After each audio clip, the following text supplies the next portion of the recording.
Hello everyone, welcome back in my new video of CTZ. ఈరోజు మనం the best gaming phone in 2025 గురించి చూద్దాం. ఈ వీడియో కనుక మీకు నచ్చినట్లయితే వీడియోని లైక్ చేయండి, అలాగే మన ఛానల్ సబ్స్క్రైబ్ చేసుకోండి. రెండు వీడియో లోపల వెళ్దాం.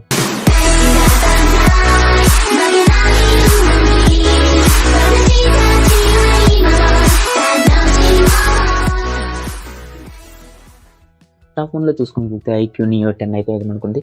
ఇది Snapdragon 8 Gen 3 light processor and AMOLED 144Hz display and 120 watts fast charging and 5000 mAh బ్యాటరీతో ఇది మనకు వస్తుంది. దీని ప్రైస్ చూసుకుంటే 28,999. ఇది ఆల్రౌండర్గా బెస్ట్ ఫర్ గేమింగ్స్ అని మనం అయితే చెప్పొచ్చు. నెక్స్ట్ మనం సెకండ్లో చూసుకున్నట్లయితే రియల్మీ GT Neo 7 అయితే మనకుంది. ఇది మనకి Dimensity 9200 అల్ట్రా చిప్తో అయితే మనకు వస్తుంది. 128 AMOLED 1.5K రెజల్యూషన్తో మనకు వస్తుంది.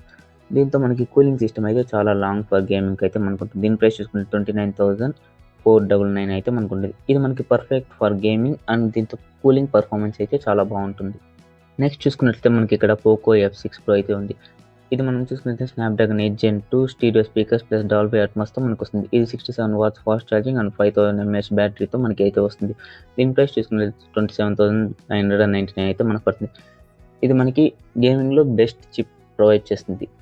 నెక్స్ట్ మనం చూసుకున్నట్లయితే మనకి ఇక్కడ OnePlus Nord 5 అయితే ఉంది. దీని ప్రాసెసర్ చూసుకుంటే స్నాప్డ్రాగన్ 7 Gen 3 అండ్ దీని OS చూసుకుంటే Oxygen OS 15. అది మనకి 80 watts ఫాస్ట్ ఛార్జింగ్ అండ్ దీని ప్రైస్ చూసుకుంటే 26,499 అయితే మనకు ఉంది. ఇది మనకి గ్రేట్ ఫర్ గేమర్స్కి and clean UI premium design వాళ్ళకైతే ఇది మనం బాగా యూస్ అవుతుంది.